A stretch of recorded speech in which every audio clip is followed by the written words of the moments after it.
Okay, so I'm currently on Oxley, heading for Queensboro.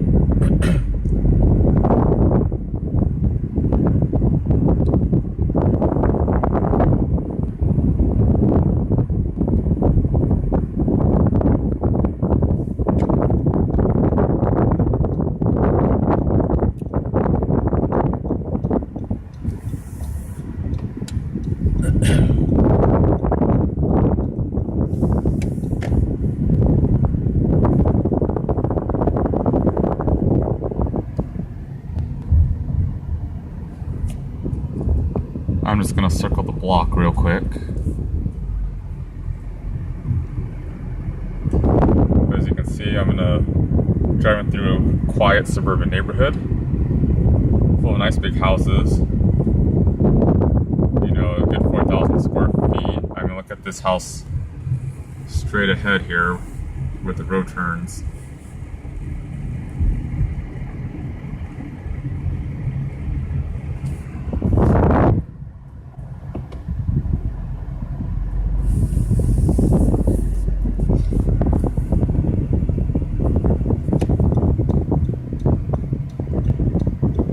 And you follow this street out that way, there's Meridian Road. And across the street, that is Pinal County and open desert. So this is the very edge of Mesa and Maricopa County, which most of the Phoenix area is located in Maricopa County, with Apache Junction being in Pinal County.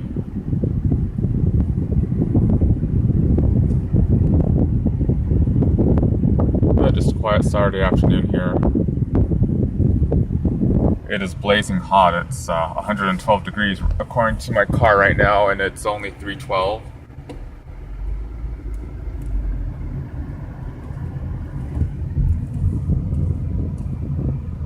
Just gonna pull up into the shade.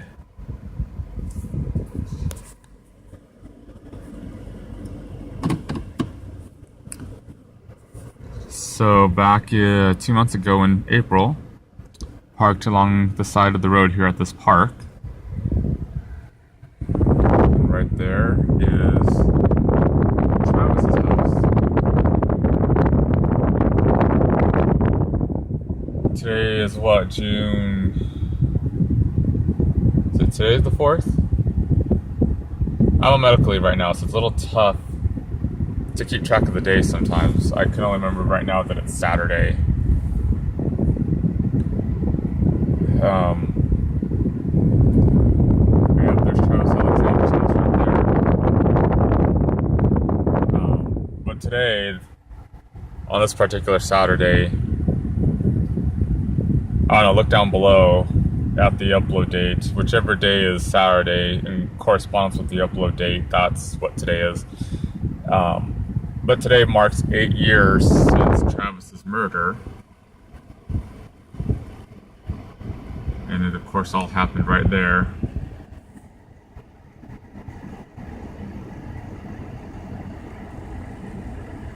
Last time I was here, I talked about that night.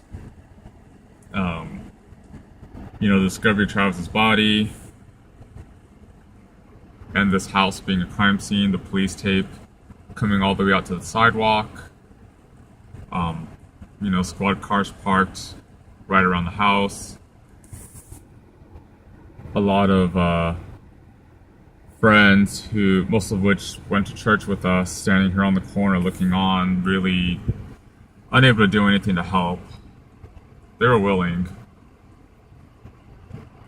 And of course, right there, just around the corner there on the curb, is where I had to sit till, I don't know, maybe 1 o'clock at night. Maybe midnight at the earliest, but probably till 1.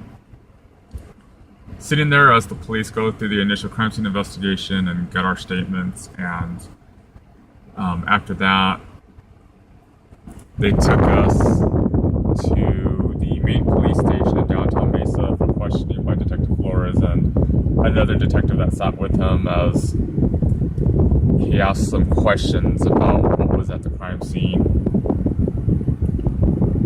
So, just sort of picking up from about that time frame, And I was there at the police station till 4 a.m. That was when I left, along with Mimi, Cody Miller, who was our Elders Quorum president, and Nikki Broby, who was our Relief Society president, were the ones who picked us up. And we went over to Nikki's house where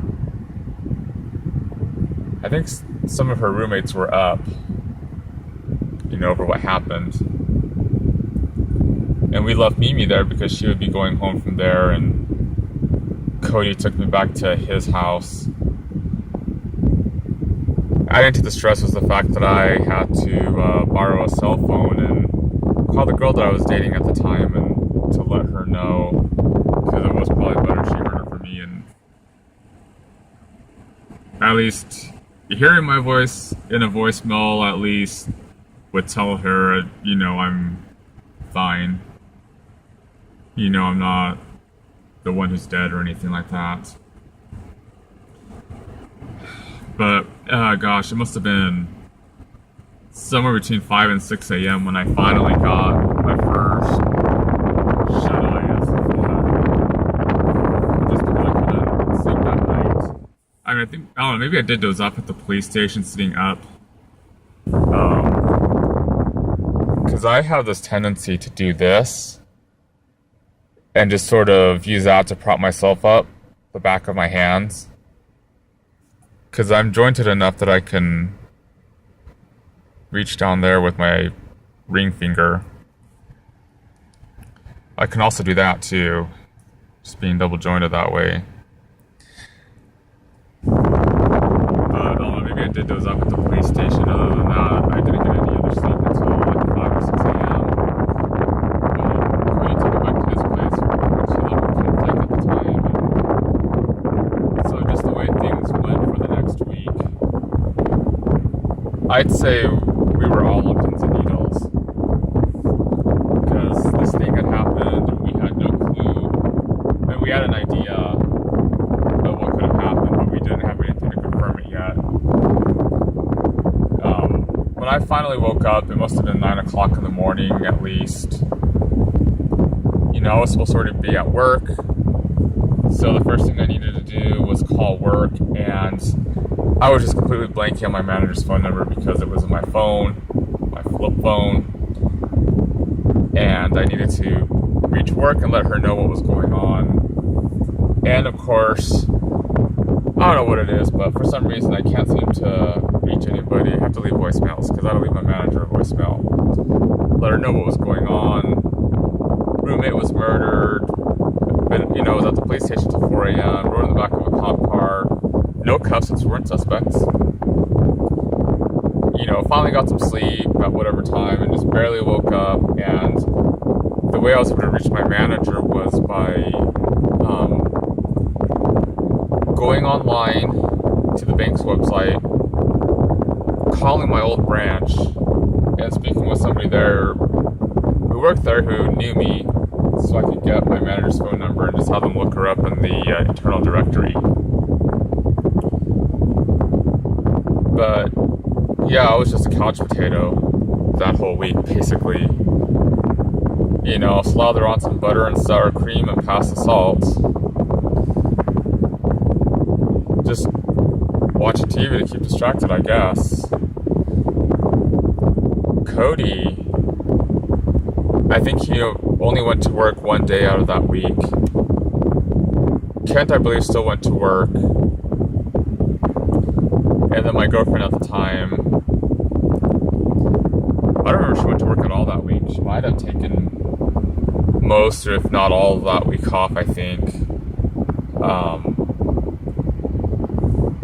Just because I know she was pretty distraught and Cody was really distraught. Cody's a much bigger guy than I am. He's taller, he's more muscled, stronger. I mean, if anything's wrong, it's probably in the knees. But, twice I saw Cody, this big, strong guy, just break down in tears because he was just so distraught over Travis's death. He was really good friends with Travis, and there were a lot of people who were friends and really good friends with Travis. Many of them remembering the last things they said or did with Travis. for example, when I had moved in, Travis had a UFC viewing party, which he loved UFC. And, in the ward, he was known for having these parties at his house.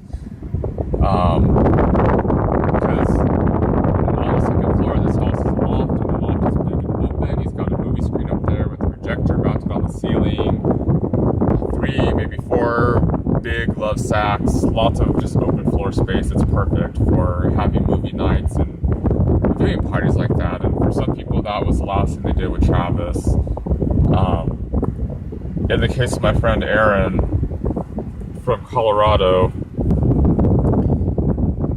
the last thing he did together with Travis was watch The Sandlot, which, for my age group, The Sandlot is like a childhood classic.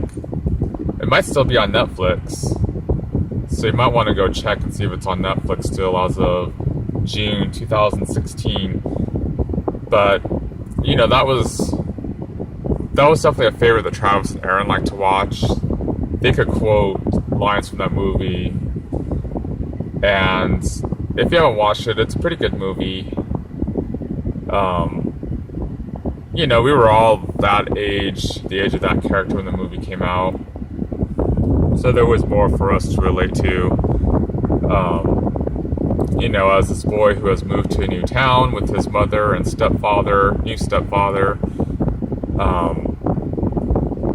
as he becomes part of this group of boys that play baseball in a sandlot. They're all big fans of baseball.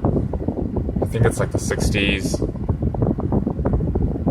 So I'm pretty sure that Tequila song is used in there. Yeah. But, everybody was remembering the last things that they did with Travis. And in my case, the last thing I remember was just sitting up in the loft with him and chatting. And, because that's what we would do on some of those nights, is just sit down and chat. And, so the other roommate, Zach, worked at McGrath's Fish House at the time. They're no longer there. That building's now occupied by R.T. O'Sullivan's on Stapley in the 60s. But, like Zach worked different hours than I did. I worked days, Monday through Friday. He was definitely working on weekends because it's, restaurant and hospitality. He was an assistant manager.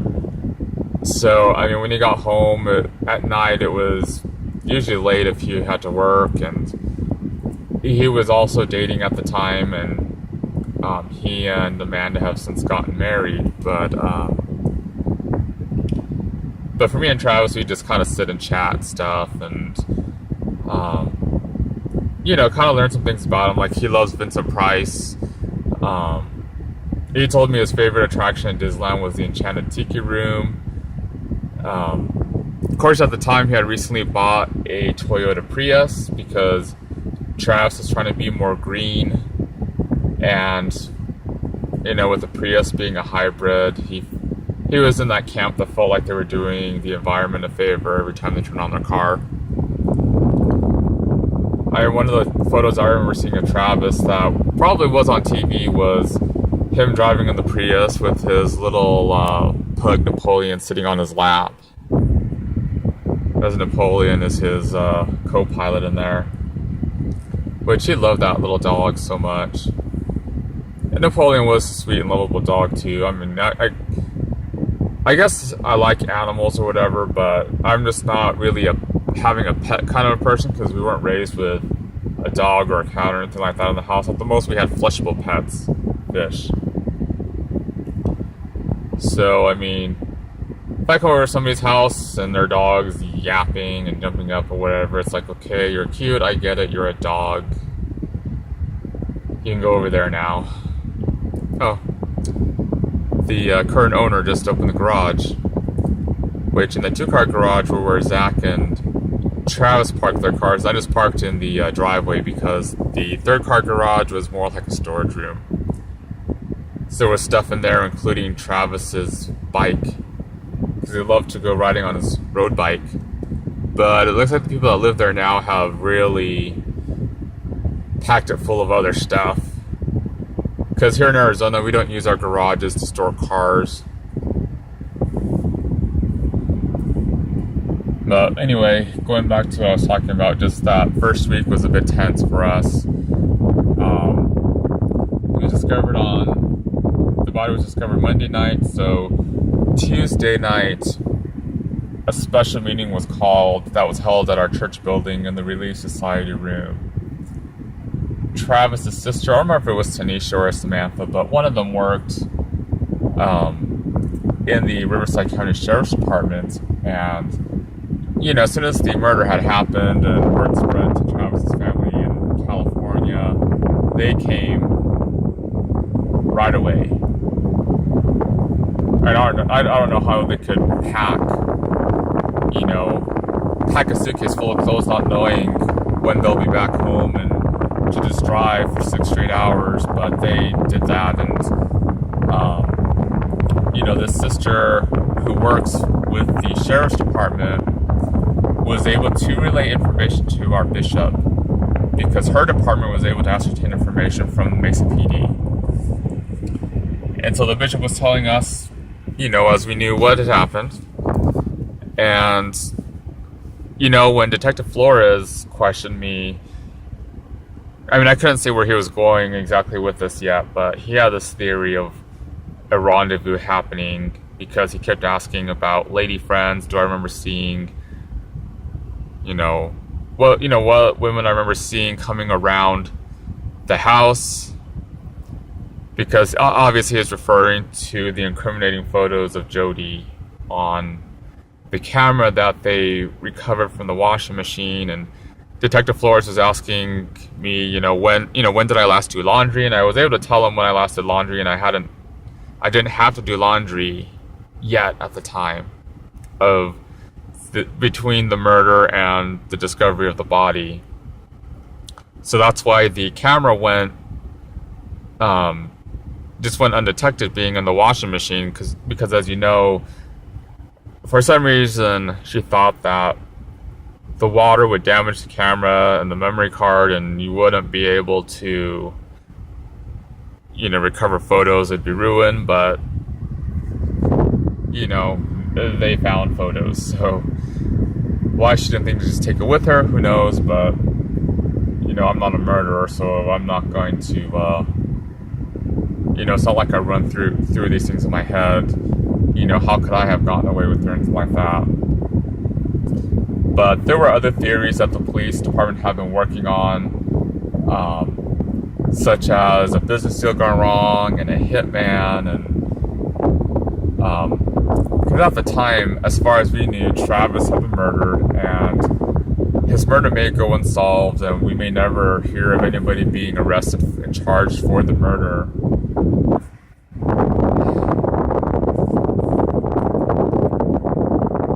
So we had that meeting, and then, except to go out to lunch or something, I don't recall really leaving Kent's house very much during those days. Well, actually, no, I did go to work for one day. Just went to Target or whatever and just bought a set of clothes to wear because, everything else of mine was locked up in the house. The police kept extending the closure of the house as a crime scene. Because they told us Tuesday night they would reopen the house for us, and then it got pushed back to Wednesday, and then, it wasn't until Friday morning that we finally received word that the police were done with their investigation and had opened up the house. So, it's just a matter of just playing the waiting game too at home. And I guess my only strategy was really to just sit there and wait. And, some of the other things that happened in the ward that were meant to happen went on. I don't remember if we had sports night, where everybody just sort of can go to whatever meeting place. It might have been the chapel and just play basketball or whatever, because they do that every Tuesday night. I think the girls in the Relief Society went to watch the Emma Smith movie that was produced and released commercially, because it was playing at the Cinemark at the time over in West Mesa. So, I mean, people try to carry on with their lives. I think, I think if anything, though, this tragedy had brought people closer together and made us a little more tightly knit. People, it just seemed like people were sort of checking on each other, and people checked on me. I know when we were just sort of locked out of the house, I stayed with Kent and Cody that week, and Zach stayed with Dominic Dadoni, who married Lisa Andrews, who had dated Travis up until, the tire slashings happened. At the time, Dominic was still single, and he and his roommates put up Zach in their house, and I didn't recall seeing Zach until, we went back to the house to get our stuff, because I remember Cody telling me Zach had been asking about me, wanting to know if I was okay too, and the odd thing with this all too, at that point I had been dealing with 7 years of depression, now it's 16, and, I'm sorry, 8 years of depression, and so, I was actually used to handling those darker emotions. I mean, I knew what it was like to just sort of feel sad and down, and to be unable to bring myself out of it, and even for things to go so far as, death to just be a sweeter temptation. So it's kind of odd for me when, people told me, like, just because I was able to handle it, it was just kind of awkward for me when people told me, like, oh, you're an example for handling this so well, and because at the time, only a select few people even knew what was going on with me. But a few people like Aaron Mortensen and Spencer Morgan. Actually, I think they were the only two at the time. But very few people in my personal life, knew or even know now what's going on with me. And, I just try to carry on. I didn't realize I had coping mechanisms, productive ones. Granted, I lost some because I haven't been able to bake in quite a while because of just how my body has been in recent years, but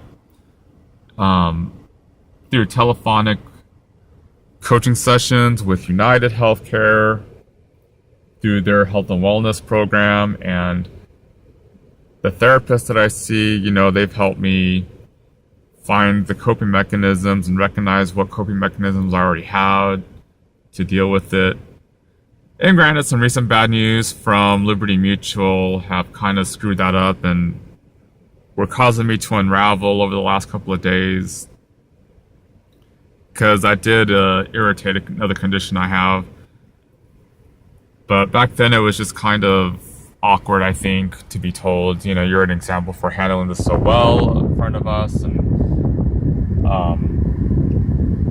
just because I was keeping more cool, calm, and composed, I wasn't suffering from the emotional breakdowns like poor Cody did, or Mimi. She had the hardest time for quite a while. I mean, there were some. I remember there were one or two times seeing her just sort of leave in the middle of our soccer meeting because she was just having a difficult time with emotions. And a lot of people were at the time. None of us had really had to deal with this sort of a death. When somebody dies of natural causes such as old age, it doesn't seem as tragic as somebody who maybe dies young from a disease, or someone who, in Travis's case, their life was taken much too early. None of us had ever had to deal with a murder like this, and especially for me and Zach being roommates, living with Travis, and to suddenly have to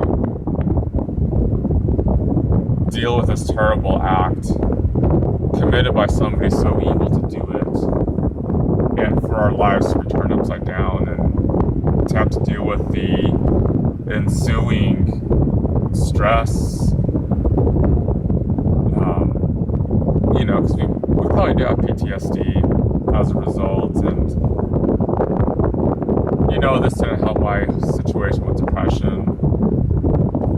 And even now, in most recent years, I am now a diabetic, and currently I'm seeing a neurologist and a cardiologist to discover what's truly wrong with me, that I can't work right now, because I haven't worked since I began this leave of absence at, I think, the end of February. So about 4 months now. 3 months? 4 months? 3 months. Yeah, I think it's 3 months, plus a little more. So Thursday night came along, and Cody told me I had two options. I could either stay there alone at Kent's house, or I could go with him to Lisa Andrews' house. Kent wasn't going to be around because he had a death in his family. His uncle had passed away. I want to say it was a horse riding accident, got thrown from the horse or something like that. And so the flakes were all convening on Show Low, Snowflake area, where his family comes from, for the funeral. So Kent wasn't going to be home. I want to say it was Wednesday night, maybe. I got a little startled when I took a shower that night, and I could hear the police chopper, I think it was a police chopper overhead, and hearing them over the loudspeaker because they were looking for somebody. That didn't make me feel very comfortable.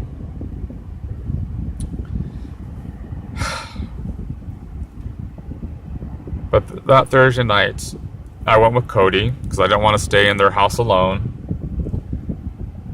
And, this was Lisa and Elena, her roommates' first night back in their house. And to help them feel at ease, there was a party with all the lights on. A lot of people were there, a lot of friends in support. After the party was over and things were winding down, the last people left. So left in the house for me, Lisa, Elena, Cody, and another guy named Josh Craig. And Josh decided to stay overnight. I think it might have been a last minute decision for him. But, Cody parked he drove his brother's Scion, yellow Scion. Such a loud color on a very unattractive car, but he parked his brother's Scion around the corner from where Lisa lived. Just in case, because if, they suspected Jody all along as well. And Lisa was just nervous, what if Jody came? Jody knew Cody. And she probably knew what kind of truck Cody drives, so he, just sort of throw the dog off her scent. That's why Cody drove his brother's vehicle and just parked it around the corner from Lisa's house to better hide. Cody slept in the front room of Lisa's house with a loaded gun. A ding dong.